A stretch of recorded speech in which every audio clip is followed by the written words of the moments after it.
मेहदी साहब, आज मतलब खुशी हुई है कि जीत हुई है आपकी। बिल्कुल, आज बड़े पॉजिटिव आउटकम सामने आया है। जिब्रान भाई ने बड़े ज़बरदस्त दलाइल दिए और जो चालान था जिसको हमारे ऊपर एक बहुत जो इशू क्रिएट कर रहा था, आज वो क्लियर हो गया और उसके ऊपर पुलिस की री इन्वेस्टिगेशन दोबारा होनी पड़ी। आपको उम्मीद है कि पुलिस जो दोबारा जब तफ्तीश करे तो सही तफ्तीश करेगी या पहले जैसे करेगी? अल्लाह बेहतर करेगा। अच्छा, मतलब अब तो उम्मीद तो है कि आप जी बिल्कुल, वापस आएगी। जी बिल्कुल, इंशाल्लाह वो वापस आएगी। सिंध पुलिस का आपको इतबार है। सर पहले आपने उनको सराहा था, फिर दोबारा आपने उन पर आदम इत्तेमाद का इज़हार किया। अभी आपका देखिए, मेरा ख्याल से कोई मिसअंडरस्टैंडिंग क्रिएट हो गई थी। मेरा ख्याल है हम सबको मूव ऑन होना चाहिए बेहतर ताल्लुकात की तरफ। अब बेहद तक जो एक मामला है केस का तकरीबन जीत चुके हैं, दोबारा से ज़ाहिर चीज़ें होंगी, तो इस मौके पर एक बार फिर बेटे के लिए क्या कहेंगे आप कि क्या उसको तहम्मुल का मुजाहरा होना चाहिए, करना चाहिए, बिल्कुल इस्तेमाल नहीं होना चाहिए उसको? बिल्कुल, देखिए, अगर उसके ऊपर कोई प्रेशर है तो मेरे ख्याल से उसे ये देखना चाहिए कि अभी भी हम उसके लिए इतनी सारी हर्डल्स क्रिएट होने के बावजूद हम खड़े हैं और इंशाल्लाह ताला अल्लाह बेहतर करेगा। आपके सामने है कि आज कोर्ट ने बड़ा ज़बरदस्त डिसीजन लिया है और फ्यूचर में बेटर होगा। अच्छा, अगर ज़हीर ये चाहता है कि आपकी बेटी आपके पास वापस आ जाए तो क्या उनको माफ़ करेंगे या आप कानूनी तौर पर सज़ा का मुतालबा करेंगे? सर देखिए, मैं तो कोर्ट के अंदर खड़ा हूँ, इसीलिए खड़ा हूँ कि जो भी क्योंकि ये केस बेसिकली एक टेस्ट केस था। इसी तरीके से इसे लेके आगे हम गए। इसमें डेफिनेटली हम यही कहेंगे कि जो भी कल्प्रेट्स हैं उनको सज़ा होनी चाहिए। ठीक है, thank you sir, thank you. बिस्मिल्लाहिर्रहमानिर्रहीम। अस्सलाम वालेकुम नाज़रीन, मैं हूँ फ़याज़ महमूद और आप देख रहे हैं फ़याज़ महमूद यूट्यूब चैनल। नाज़रीन, आज बड़ी अहम डेवलपमेंट सामने आई है और आपको मालूम है C क्लास चालान जमा करवा दिया गया था दुआ ज़हरा केस में और उसके बाद पुलिस ने उस चालान में कह दिया था कि ये जो गिरफ़्तार मुलज़मान हैं इनको डिस्चार्ज कर दिया जाए, ये बेगुनाह है। और उनमें दो बातों पे इन्हसार किया गया था। एक तो दुआ ज़हरा की अपनी जो स्टेटमेंट थी सिंध हाई कोर्ट में रिकॉर्ड हुई और उसके अलावा लाहौर में जो रिकॉर्ड हुई थी उस स्टेटमेंट पे इन्हसार किया गया। दूसरा उसका जो उम्र का तयन किया गया था मेडिकल के बाद, इन दो बातों पे इन्हसार किया गया था। तो फिर ये मामला सुप्रीम कोर्ट ऑफ पाकिस्तान में गया। जब सुप्रीम कोर्ट ऑफ पाकिस्तान ने ये उनके हक़ में फ़ैसला दिया तो हमने ख़बरें दी जिस पे कुछ लोगों ने कहा कि ऐसी बात नहीं है, कोई मेहदी साहब के हक़ में फ़ैसला नहीं आया।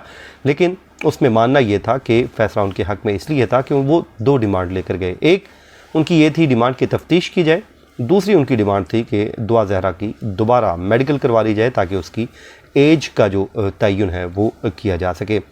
वो उनको रिलीफ़ मिला और उसके बाद उस रिलीफ़ का यानी कि सुप्रीम कोर्ट ऑफ पाकिस्तान के उस फ़ैसले का आज असर हमें सिटी कोर्ट में भी दिखाई दिया है।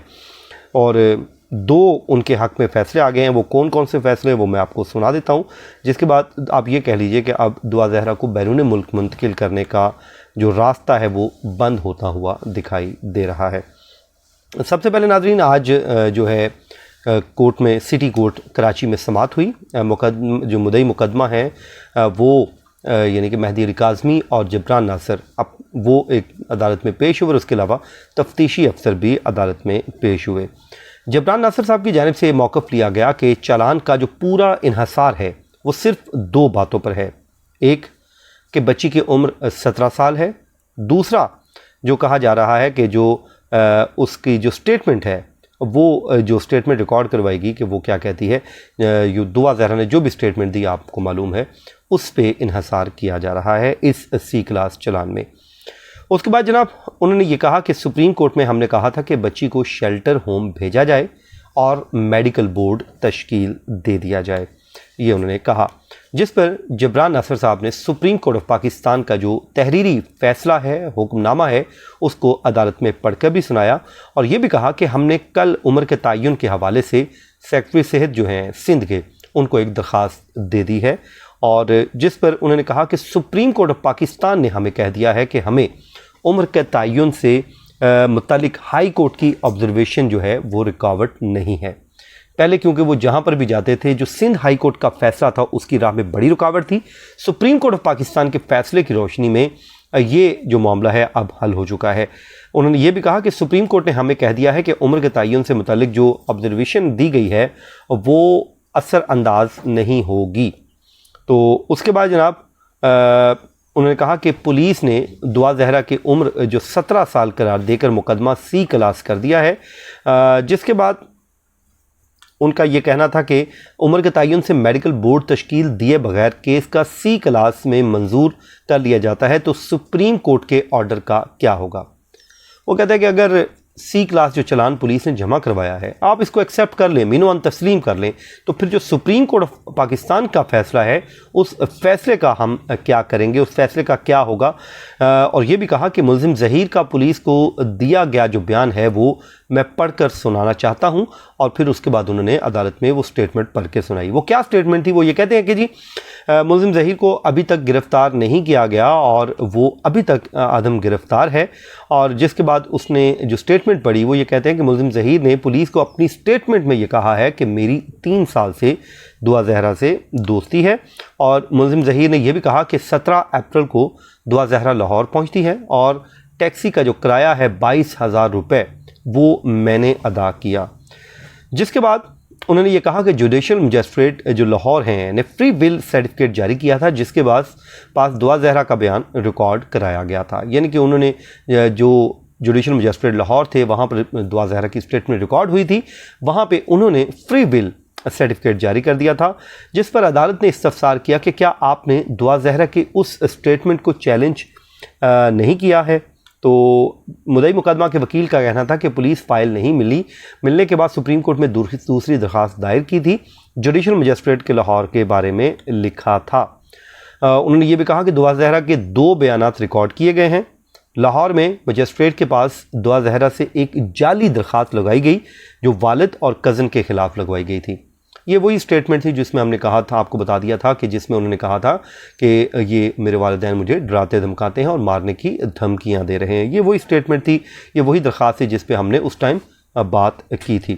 उसके बाद दरख्वास्त में कहा गया है कि वालिद और कज़न ने मुझे और मेरे शौहर को डराया धमकाया है। तो उस दरख्वास्त से मुतल्लिक़ हमने आपको पहले ही बताया था और जिसमें कहा गया था कि वालिद और कज़न ने मुझे और मेरे शौहर को डराया और धमकाया गया है। दुआ जहरा ने जुडिशल मजिस्ट्रेट के सामने वालिद और कज़न के बारे में कुछ नहीं कहा था, ये भी उन्होंने कहा है। ये उन्होंने जो उसमें कानूनी नुक्स हैं, कानूनी खामियां हैं जो वो उन्होंने उसका हवाला दिया है। और ये भी कहा है कि हाई कोर्ट में वालिद और कज़न से मुतल्लिक़ उन्होंने कुछ कहा ही नहीं। तो ये भी उन्होंने कहा कि पुलिस की निगरानी में लाहौर से लाया गया और बयान रिकॉर्ड कराया गया। आज़ादाना तौर पर तो बयान कैसे हो सकता है, इसको हम कैसे कह सकते हैं कि ये एक इंडिपेंडेंट स्टेटमेंट थी और उम्र के तयन के हवाले से मेडिकल बोर्ड आप तश्कील दे दें, ये अदालत से इस्तदा की गई। और उन्होंने ये कहा कि तफ्तीशी अफसर को पाबंद कर दिया जाए कि सुप्रीम कोर्ट के फ़ैसले पर मिनो अन अमल दरामद को यकीनी बनाया जाए। जिस पर अदालत ने इस्तफसार किया कि उम्र के तयन से मुतालिक मामला क्यों ज़रूरी है। ज़ाहिर है ये अदालत इस तरह के सवालात पूछती है, उसका मकसद ये होता है कि जो भी उन्होंने फ़ैसला देना है वो आइन और कानून के मुताबिक हो, उनके ज़हन में कोई अबहाम ना हो फ़ैसले के वक्त। तो जनाब वहाँ पर जबरान नासिर साहब का ये कहना था कि उम्र के तयन से मुतालिक आला अदलिया के फ़ैसले मौजूद हैं और 16 साल बच्चा अगर अपनी मर्ज़ी से भी किसी के साथ जाता है तो वो अगवा तस्वुर होगा।